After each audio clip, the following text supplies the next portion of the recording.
These questions come from section 6.3, and I'm going to do 97 and 99. When a polling company calls a telephone number at random, there's only a 9% chance that the call reaches a live person and the survey is successfully completed.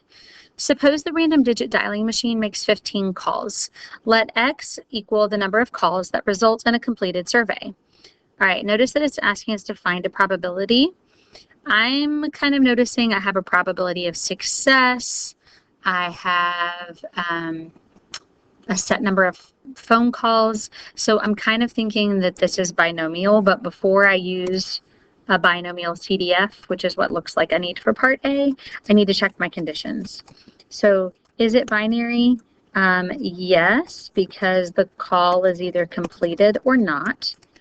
Independent, they didn't state that it is independent, but we can assume knowing the outcome of one call doesn't change the probability of the next call.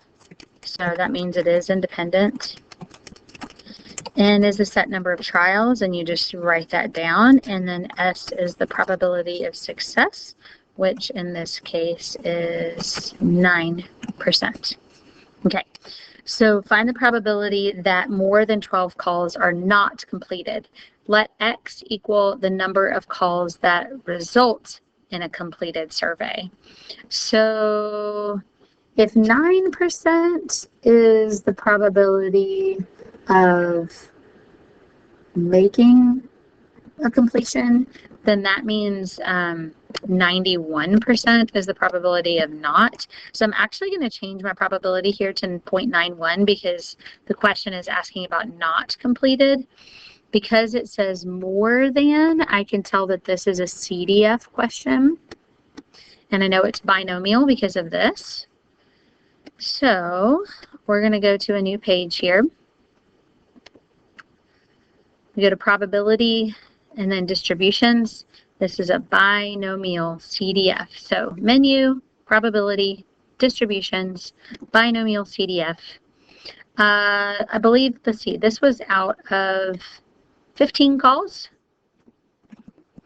Probability of success is 0.91, just because in this case, a success is not getting a completed call because of the way the question was worded, and it said more than 12. So my lower bound is 12 and my upper bound is 15 because 15 is the highest I go to. So we get 0.96. And honestly, I paused for a second because I was like, that is too high. And it is too high because the question said more than 12, and the way that I just wrote this was like greater than or equal to 12. I actually need to change this to 13 and above. So greater than 12 would be 13, 14, or 15 calls. And there's the right answer, 0.85. So as far as my work goes, I'm typing because it's just a little bit faster. But I would actually write out binomial CDF. And then we have to write all the things. So N was 15, P was 0.91, lower bound was 13, upper bound was 15. Okay, and that told me 0.85. Nobody asked me about part B and C, but there most definitely is a test question that's like B and C, and so I thought it might be worthwhile for me to go ahead and do. The mean, if we look at the formula sheet, which I just pulled up here, here's the front page of it. Notice on the very front page, right in the middle, it has this section that is probability distributions. And we are looking for binomial. So here's probability distributions. This is last chapter. This is this chapter. So this is there's that binomial formula, and there's the geometric formula for when you're finding like one particular probability. But here's the mean, and here is the standard deviation. So I'm actually just gonna like screen grab those real quick to help me out on these two questions. I know I already put it there, but now I have both. Okay, so to find the mean, I am going to,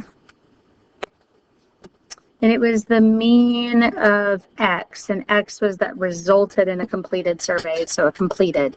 So N is 15, and the completion was 0.09. And then I'm kind of skipping a little bit, but the next one asks for standard deviation. So that's going to be 15, 0.09, and then 0.91 because it's 1 minus. And then we can just look at the answer key here so that I save a little bit of time. Notice right here,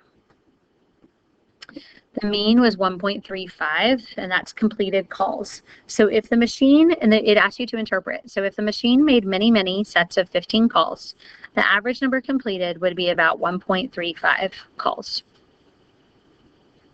There's the mean. Standard deviation is this. If the machine made many, many sets of calls of 15, many sets of 15 calls, the expected number of completed calls would typically vary from the mean of 1.35 by about 1.11 calls. I think it probably would have been okay if this answer, if you had just said the number of phone calls typically varies from the mean, or typically varies by 1.11 calls from the mean of 1.35. I'm going to just grab these answers and put them onto the notebook file so that you have them.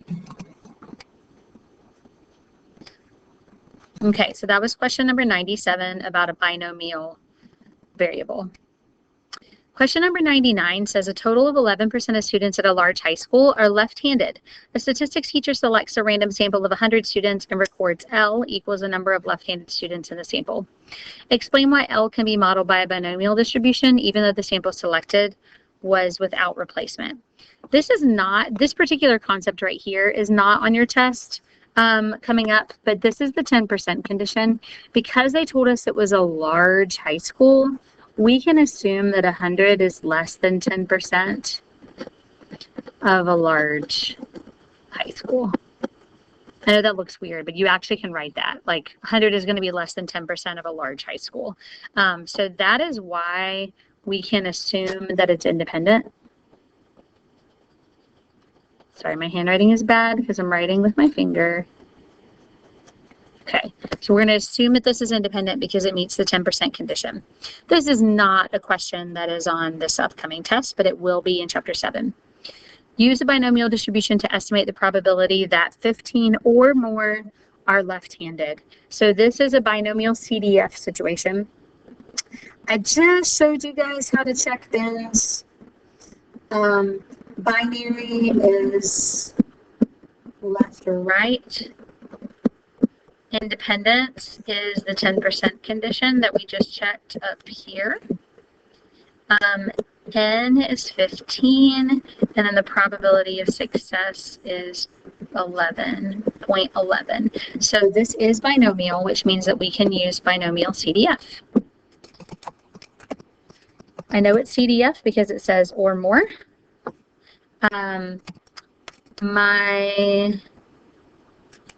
Okay, sorry, sample size, I wrote the wrong thing right here, I just realized. 15 was what I was looking for in that particular problem, but the sample size up above was 100. So my number of trials is 100. N equals 100, P equals 0.11. My lower bound is going to be equal to 15 because it did say 15 or more. And then my upper bound is going to be 100 because I'm going up to 100. Menu, probability, distributions, binomial CDF, 100, 11%, 15, 100.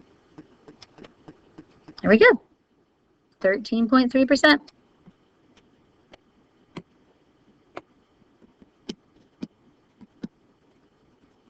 So both of those questions should give you a pretty good review of doing some binomial calculations and checking conditions.